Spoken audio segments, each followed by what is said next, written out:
नमस्कार, आकाश मराठी न्यूज मध्ये आपल्या सर्वांचं स्वागत आहे। यशवंतराव चव्हाण ग्रंथनिर्मिती आणि अनुवाद मंडळ स्थापन करणार। लोकमत साहित्य पुरस्कार सोहळ्यात मंत्री उदय सामंत यांची घोषणा। करार करा अन्यथा बॉम्ब हल्ल्यास तयार रहा, ट्रम्प यांची इराणला धमकी। टॅरिफच्या टेन्शनने बिघडला खेळ, शेअर बाजाराची माघार, नफा वसुलीनं अख्खं मार्केट धडामधूम। ठाकरेंकडून लोकसभा लढवली, आता अजितदादांच्या गटात। राष्ट्रवादीच्या कार्यक्रमाला हजेरी, पिंपरीतील नेत्यानं धडधड वाढवली।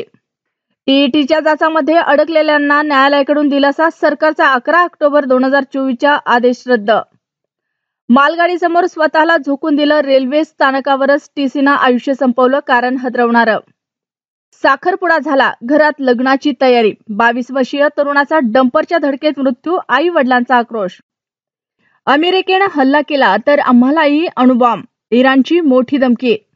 अडवाणी जोशींना जो 75 वर्षाचा नियम लागू केला त्याच्या पलीकडे नरेंद्र मोदी आहेत का, संजय राऊत यांचा फडणवीसांना सवाल। कागदपत्राशिवाय पीएफ मधून काढता येणार 5 लाख रुपये, या कारणासाठी मिळणार ऑटो क्लेमची सुविधा। भाऊ बहीण मित्र कर्मचारी पेट्स, रतन टाटांनी आपल्या संपत्तीतलं कोणाला काय दिलं, समोर आली महत्वाची माहिती। सलमानच्या सिकंदरमुळे थिएटरमधून काढले हार्दिक शुभेच्छा, सिनेमाचे शो, मराठी अभिनेता भडकला।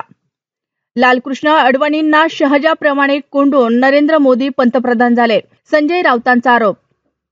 राज्यात वातावरण बदल, मुंबईत कोसळणार पावसाच्या हलक्या सरी, या जिल्ह्यात ऑरेंज अलर्ट।